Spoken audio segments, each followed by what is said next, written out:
I'm Dee Ann Miller, author of a new book, Enlarging Boston's Spotlight, directly related to the Spotlight movie that won 2 Oscars in 2016. After seeing that movie, many viewers reported staying glued in their seats in the theater. Spellbound, that is. But not me. I dashed out, feeling uplifted and even encouraged. Crazy, you may think, if you've seen the movie. I don't particularly enjoy listening to sad stories, but I do enjoy sometimes seeing powerful people eating crow. And after 25 years of trying to bring out the issues in this movie about complicity with sexual abuse perpetrated by men of God in both Protestant and Catholic and other faiths, I can tell you, I think survivors needed to see some crow eaten. I only had one regret, only one. And as I went home, I kept thinking, I wish that I could have talked to Tom McCarthy and Josh Singer before they began even working on the screenplay for this movie. Because you see, I have some inside information about the story, even in Boston, that I don't think either one of them knew. In 1993, I had another book out, and it was called How Little We Knew, which may very well have been the sentiments of the people in the theater that remained in their seats during that movie in the last couple of years. My husband and I, since his days in seminary as a Protestant minister, have done everything we can to be advocates for the oppressed, especially for children caught in situations of abuse and neglect. He started by working in an Episcopal center for troubled children back then in New Orleans, while I did public health nursing in the Irish Channel. And believe me, many times I wanted a CASA worker, somebody from the Child Advocacy Coalition. In 1988, Ron and I paid a heavy price to stand for justice, to stand for the truth, and to confront the lack of integrity that we found in our own sending agency, the Foreign Mission Board of the Southern Baptist Convention, where we served under in Africa.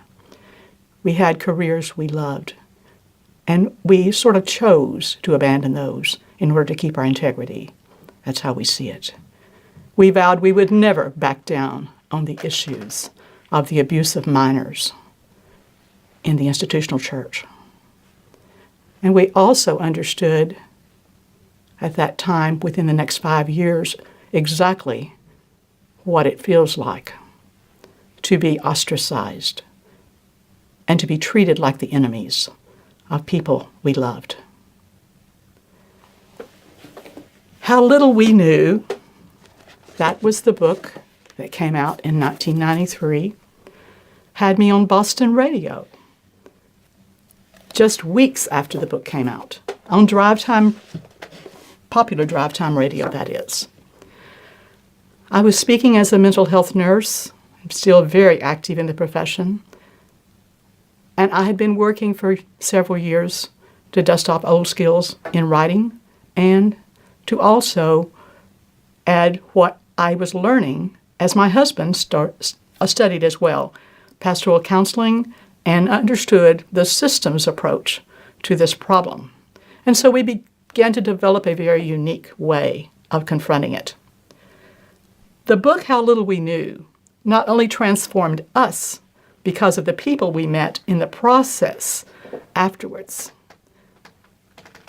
it became a transforming instrument for many, many people whose lives were literally changed in positive ways because we had dared to take the stand that we did. And I say that not in an arrogant way. I just say it because, like most whistleblowers, we didn't know that there was any other choice. We didn't know what it was going to cost. In fact, we didn't care what it cost. That's how important the issue was to us. If I could have talked to McCarthy and Singer before they started their screenplay, I would have told them about that interview that I had in Boston, because I can tell you that the entire city was reeling that morning. That's exactly what the announcer said as he introduced me. He said, we're reeling because not only do we have one perpetrator here, but news is, if we can believe what we read, we have at least 20 more that the Archdiocese knows about. And I said, I'm not surprised. And then I went on to encourage the city, the people, the ordinary people listening that morning, to take action. Not specifically telling them what to do, I just expected they would figure it out, because nobody should have the power to protect perpetrators against children that are vulnerable. If I could have sat with McCarthy and Singer, I would have also told them about my wonderful friend, Richard Sipe, though I had not talked to him in many years. 3 years ago, 2 years before the movie came out, Richard and I both wrote for a book that Jimmy Carter did the foreword on. It's called When Pastors Pray, Prey. The funny thing is, neither one of us remembered that we wrote for it because the editor was using things we had published before. But I thought Richard knew all about this book, and so I went to him and said, on the telephone when we talked, I said, Richard, can you please tell me, when did you find out about this book? It's a wonderful book, I think, of course, you and I are in it, so of course, it's wonderful, Richard. And we kind of laughed together, and he said, what book are you talking about? And I said, well, I was the same way because I don't remember giving permission. But I love, Richard, I love what you said in that book. You said the battle is not easy. There's always a price to pay. And then you said church authorities still have not heard victims. They still deal with complaints. One reporter, you said, reported that the bishops had become more slick, resisting what abuse survivors had to teach them.